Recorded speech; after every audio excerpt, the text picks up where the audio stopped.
හරි. Python වල අපි මෙන්න මේ වගේ ඇක්ටිවිටි එකක් කරලා බලමු දැන්. දැන් මම variable එකක් හදනවා a කියලා. මම a කියලා හදලා එයාට 10යි කියලා value එක assign කරනවා. ඊට පස්සේ b කියලා variable එකක් හදලා එයාට 15යි කියලා value එකක් assign කරනවා. ඊට පස්සේ මේකේ තියෙන process එක run වුණාට පස්සේ a ගේ value එක 15 වෙලා තියන්න ඕනේ. b ගේ value එක 10 වෙලා තියන්න ඕනේ. ඒ කියන්නේ a ගේ value එකට මෙන්න මේ 15 assign වෙන්න ඕනේ. b ගේ value එකට මෙන්න මේ 10 assign වෙලා තියෙන්න ඕනේ. ඒතර ඔයගලන්ට තේරෙනවනේ මෙතන තියෙන එක මෙතන තියෙන value එක මෙතනට assign වෙනවා. මෙතන තියෙන value එක මෙන්න මෙතනට assign වෙනවා. අපි ඒක කොහොමද කරන්නේ? අපිට ඒක කරන්න විදි දෙකක් තියෙනවා.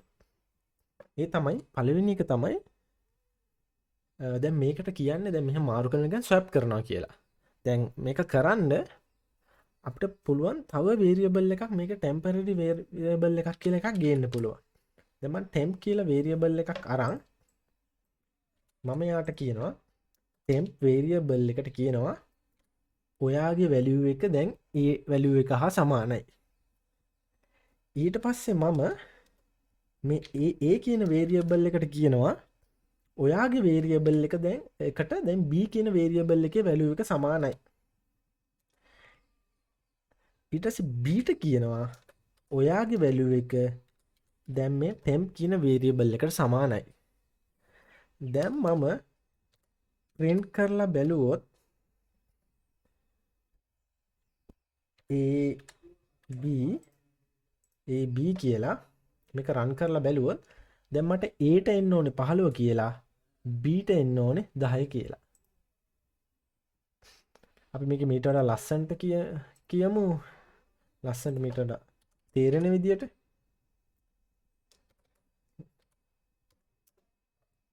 a value එක දාලා ඒකම b value එකට දාමු. මෙතන b කියලා මෙතන f කියලා එකක් දාමු. සමාන මොනකොත් දාමු. දැන් බලන්න a ගේ value එක 15යි b ගේ value එක 10යි. දැන් ඒ කලින් a ගේ value එක 10යි කලින් a ගේ value එක 10යි දැන් a ගේ value එක 15යි. කලින් b ගේ value එක 15යි දැන් b ගේ value එක 10යි.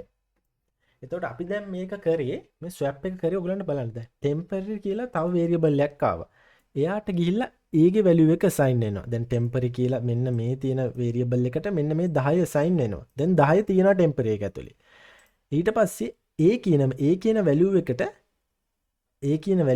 දැන් 15 ගිහිල්ලා assign වෙනවා මෙන්න මෙතනදී. ඊට පස්සේ දැන් a ගේ හරි value එක කලින් තිබ්බ value එක මේ temporary කියලා තියෙන variable එකේ තියෙනවනේ. දැන් එතකොට b ට assign කරනවා temporary කියන variable එකේ තියෙන value එක. එතකොට මේ value එක මාරු වීම හොඳට වෙනවා. නේ ඒ විදිහටත් අපිට මේක කරන්න පුළුවන්. හැබැයි අපිට මීට වඩා ලේසි විදිහට මේක කරන්න පුළුවන්. දැන් මෙතනදී අපි variables තුනක් කරන්නේ. අපි මේක කරොත් variables දෙකෙන් අපිට ඉවර කරන්න පුළුවන්. ඒ තමයි මම කියනවා a b ඉන්න ඔයාගේ දැන් value එක තමයි මෙන්න මෙහෙම කියලා. දැන් මම run කරලා බැලුවොත් මෙන්න මේ විදිහටම උත්තරේ මට එනවා. මේ උත්තරේ හොඳට මතක තියාගන්න a ට 15යි b ට 10යි තියෙන්නේ. මේකම මේ උත්තරේම අපිට එනවා. දැක්කනේ a ට 15යි b ට 10යි. මෙන්න මේ විදිහට variable වලට values assign කරද්දී ඒකේ වෙන්නේ මෙන්න මෙහෙම එකක්. මම කියනවා a දැන් ඔයාගේ value එක සමානයි b කියලා කියනවා. a ඔයාගේ value එක සමානයි b. මං කියනවා b ඔයාගේ value එක සමානයි දැන් a.